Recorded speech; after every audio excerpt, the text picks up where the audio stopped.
بسم الله الرحمن الرحيم والصلاة والسلام على أشرف المرسلين. فيديو جديد كورة كل يوم مع مؤمن وأخبار جديدة عن نادي الزمالك.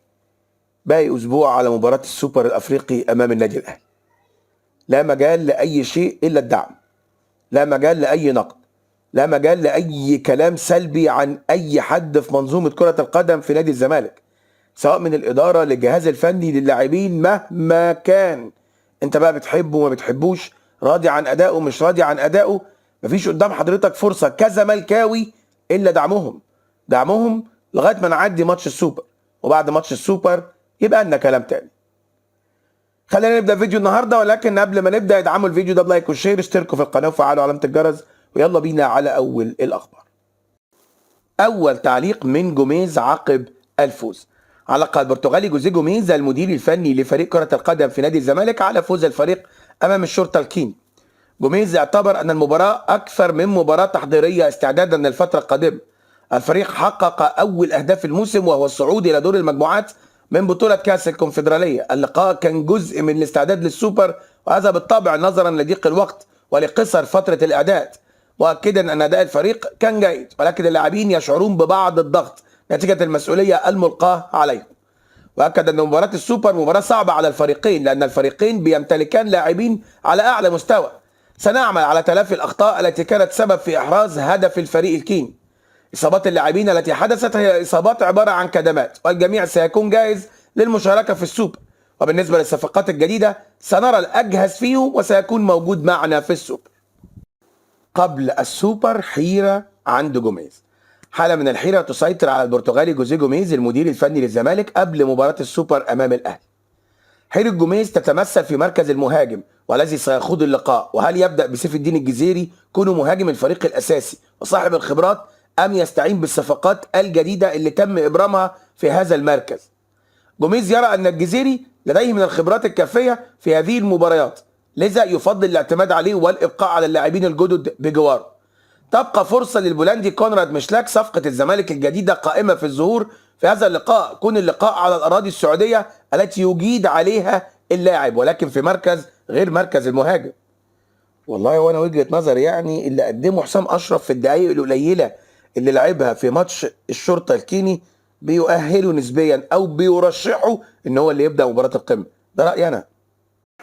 تفاصيل إصابة مصطفى شلبي ودونجا. كشف محمد أسامة طبيب الفريق الأول لكرة القدم بالنادي عن موقف إصابة الثنائي مصطفى شلبي ونبيل عماد دونجا ثنائي الفريق. الثنائي الذي تعرض للإصابة في مباراة الشرطة الكيني ضمن منافسات إياب دور 32 من بطولة كأس الكونفدرالية. طبيب الفريق أكد أن إصابة الثنائي عبارة عن كدمات خفيفة في كاحل القدم، مشيرا إلى حالة الثنائي المطمئنة.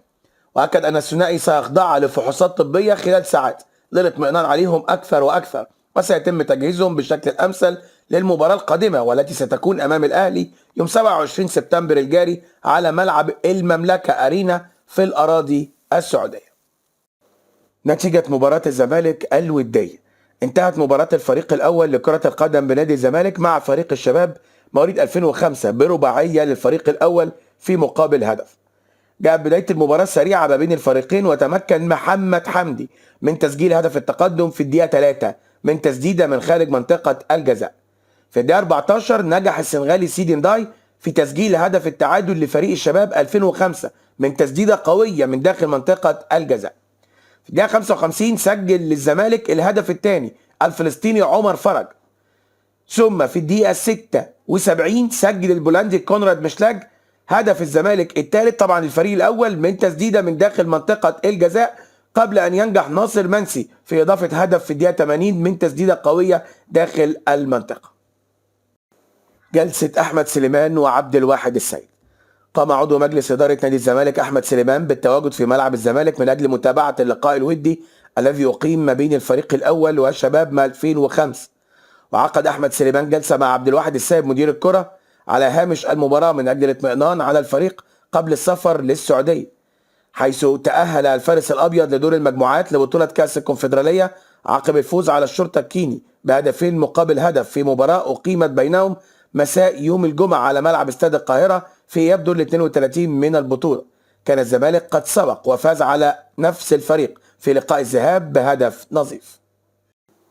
على هامش مباراة الزمالك الودية ما بين الفريق الأول لكرة القدم وفريق شباب النادي مواليد 2005، أدى محمود حمدي الونش وسيد نيمار لاعبا الفريق تدريبات تأهيلية. خاض الثنائي التدريبات التأهيلية تحت إشراف علاء رجب مدرب الأحمال لتجهيزهم للمشاركة في التدريبات الجماعية في الفترة القادمة، حيث يخضع الونش للمرحلة الأخيرة من التأهيل عقب خضوعه لجراحة الرباط الصليبي سابقا، في حين يعاني سيد نيمار من إصابة عضلية. موعد السفر للسعودية.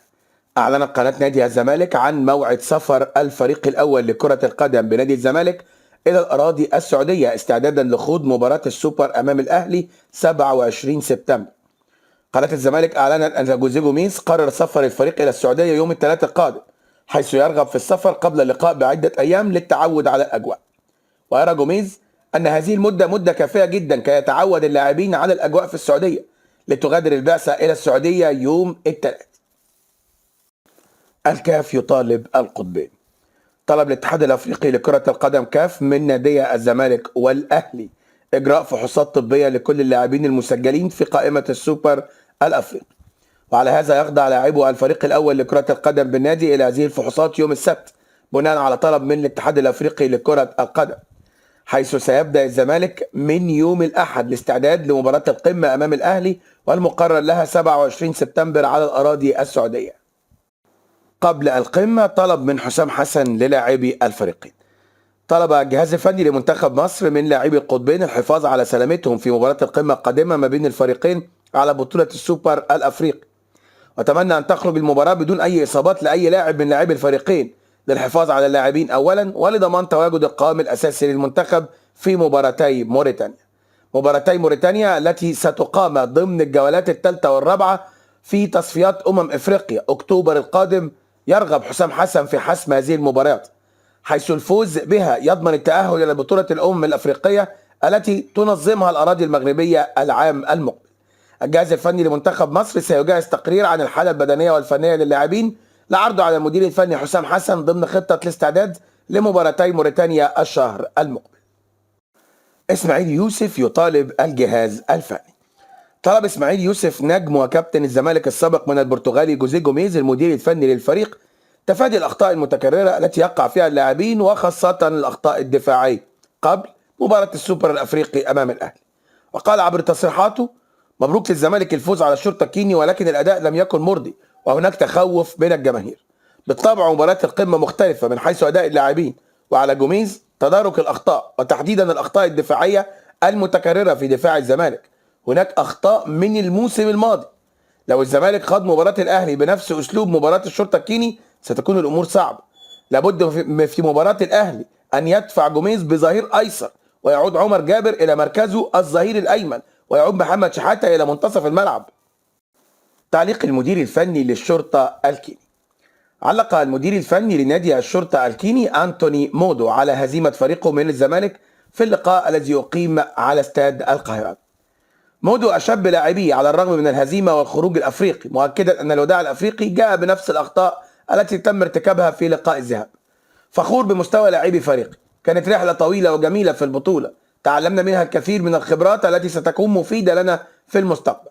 لا أخجل من الخسارة فهي جاءت من حامل اللقب، كنت أتمنى وجود الجمهور فكان هذا سيعطي مزيد من الإثارة للمباراة، مشددا أن اللقاء أقيم في أجواء من الروح الرياضية. تركنا للزمالك زمام الأمور والفارق بيننا وبينهم الخبرات. لا أخجل أن أقول هذا، فالزمالك فريق كبير وليس من العيب أن نتعلم منه.